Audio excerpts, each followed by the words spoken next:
Saudara, polisi menetapkan Ibu Tiri sebagai tersangka penganiayaan anak di Sukabumi, Jawa Barat. Polisi menyebut korban kerap dianiaya oleh ibu tirinya sejak 2023.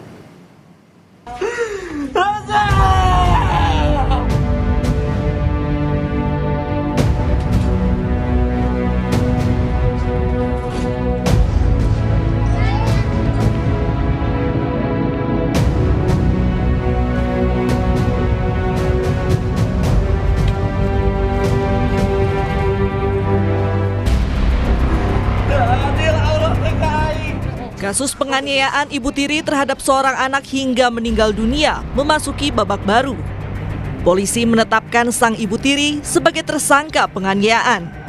Polisi mengungkap kekerasan terhadap korban dilakukan sejak tahun 2023. Pada 2024 tersangka sempat dilaporkan dengan kasus yang sama, namun saat itu diselesaikan secara kekeluargaan. Namun polisi masih mengusut motif kekerasan itu. Selain menetapkan Ibu Tiri sebagai tersangka, polisi juga akan memeriksa ayah kandung korban terkait laporan dugaan pembiaran dan penelantaran korban. Dari Polres Sukabumi, Satreskrim sudah menetapkan tersangka, ya, saudari TR yang merupakan Ibu Tiri. Seperti di tanggal 4 November 2024 itu pernah ada juga laporan, namun laporan itu sudah kita proses dan ada perdamaian, dan itu tentunya akan kita dalami lagi, akan kita tindak lanjuti. Dan sebelumnya hasil dari keterangan korban NS pada saat di LP yang 2024, 2023 juga mengalami kekerasan yang sama. Kejaksaan Negeri Sukabumi juga menerima surat pemberitahuan dimulainya penyidikan SPDP kasus kematian remaja usia 13 tahun yang diduga dianiaya Ibu Tiri. Dan kami sudah menunjuk beberapa jaksa untuk mengikuti dan meneliti perkembangan dari penyidikan yang sedang dilakukan oleh teman-teman Polres Pelabuhan Sukabumi, Polres Sukabumi di Pelabuhan Ratu. Oke, detail dari SPDP ini sendiri, Pak? SPDP-nya itu atas nama terlapornya itu saudari TR selaku ibu tiri dari korban. Sementara pasal yang dikenakan di SPDP itu pasal 80 ayat 1, ayat 2, junto pasal 76C, larangannya 76C.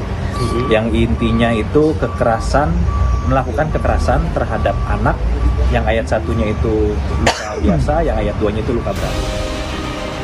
Sebelumnya, Lisnawati, ibu kandung korban, melaporkan mantan suaminya yang juga ayah kandung korban ke Polres Sukabumi. Dasar pelaporan adanya unsur pembiaran, kelalaian, dan penelantaran terhadap almarhum.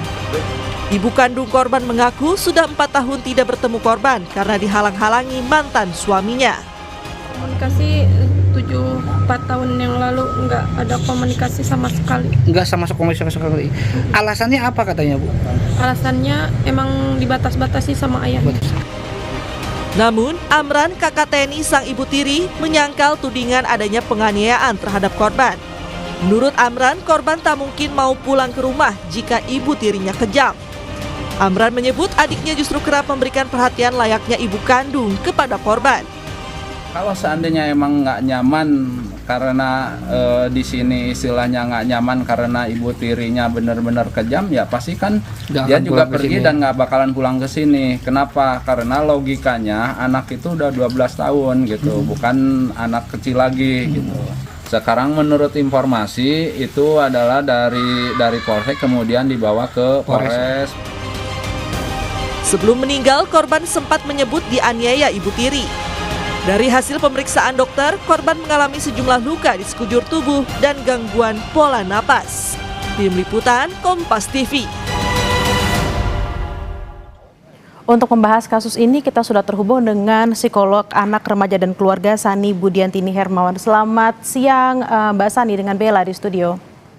Selamat siang. Mbak Sani, ini kita sangat miris ya kejadian yang terjadi di Sukabumi, dan juga ada beberapa kasus lain.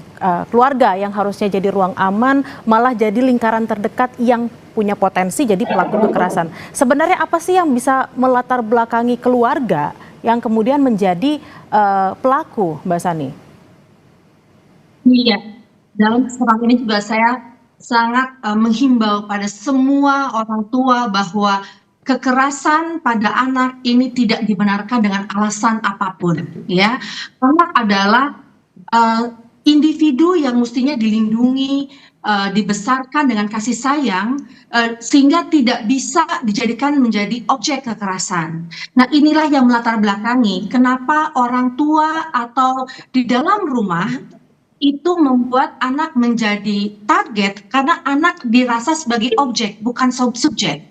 Objek di mana orang tua merasa anak adalah sumber pelampiasan ketika orang tuanya marah, anak yang kena sasar. Ketika anak tidak disiplin misalnya, maka orang tua merasa pantas anak itu diberikan hukuman. Nah, dari persepsi orang tua yang melihat anak sebagai objek dan bukan subjek, inilah awal dari mudahnya kekerasan di dalam rumah itu terjadi, baik kekerasan fisik, psikologis maupun kekerasan verbal. Mbak Sani, lalu sebenarnya faktor apa yang paling sering menjadi pemicu? Apakah ekonomi atau mungkin ada semacam apa ya? Semacam dia punya sejarah masa lalunya yang juga pernah mengalami hal yang sama. Maaf, ini putus-putus tadi bagaimana? Apakah memang faktor ekonomi bisa menjadi pemicu utama, Mbak Sani? Iya, pemicunya bisa jadi ada beberapa faktor begitu ya menurut saya. Karena kan kalau kita lihat salah satu orang tua yang tidak bisa mengontrol emosi itu biasanya akan melampiaskan kekesalan itu terhadap orang di sekitarnya. Nah, orang yang paling mudah dilampiaskan, yang dianggap paling rentan adalah kan misalnya anak. Dan anak dalam hal ini juga merasa orang tua punya otoritas terhadap dirinya. Sehingga anak bisa saja diam saja, dia tidak bisa lari, bahkan ketakutan tanpa dia tahu bagaimana cara keluar dari permasalahan ini.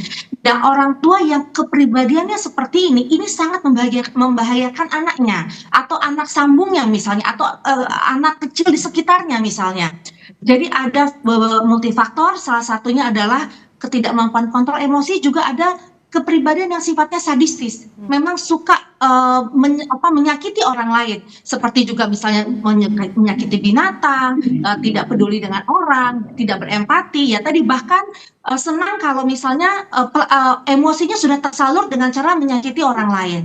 Ini kan kadang korban juga mungkin nggak berani untuk melapor karena pelakunya masih keluarga. Lalu apa yang harus dilakukan? Terutama misalnya kalau di Sukabumi kan warga sekitar sudah bilang tuh kalau sebenarnya sudah ada tanda-tandanya. Nah, bagaimana warga sekitar bisa membantu korban tapi tidak juga masuk ke dalam ranah privatnya, Mbak Sani? Iya. Ini sepenangkapan saya ya, pertanyaannya adalah bagaimana tadi ya pertolongan terhadap korban gitu ya sebenarnya. Nah, kalau saya melihat kita ini kan anak ini kan memang ada first home-nya adalah keluarga, second home-nya adalah sekolah. Ada juga misalnya circle 2 yaitu keluarga dari misalnya tante, om gitu ya atau dan sebagainya. Nah, ini yang menurut saya perlu adanya memang saling berkomunikasi. Ketika second home-nya itu sekolah, melihat anak ini misalnya diam atau mengeluh sakit, nah ini juga bisa menelusuri kenapa atau apa yang terjadi pada anak tersebut. Kemudian juga tadi keluarga circle kedua, ya tadi ya misalnya bisa dihubungi bagaimana kabarnya, dengan komunikasi kan juga tahu keadaan anak tersebut. Nah, kemudian juga ada warga di sekitar, yaitu komunitas yang ada di lingkungan rumahnya. Bisa saja tetangga atau RT RW yang tahu keadaan ini atau mendengar berita ini bisa menelusuri. Jadi di sini juga perlu yang namanya social responsibility, di mana akhirnya bisa terantisipasi anak-anak yang tidak lagi jadi korban kekerasan dalam rumah tangga. Karena KDRT ini masih banyak dan marak di sekitar kita, dan ini menjadi darurat kekerasan pada anak. Mbak Sani, terkadang kan memang ada juga mungkin keluarga atau kerabat atau mungkin tetangga yang tidak berani untuk ikut campur lebih jauh. Mungkin ada penonton Kompas TV juga yang sedang mengalami hal yang sama. Dia tahu ada anak yang menjadi korban. Apa yang lebih dulu harus dilakukan agar tidak terjadi lagi nih kasus-kasus anak sampai meninggal dunia karena kekerasan oleh orang terdekatnya?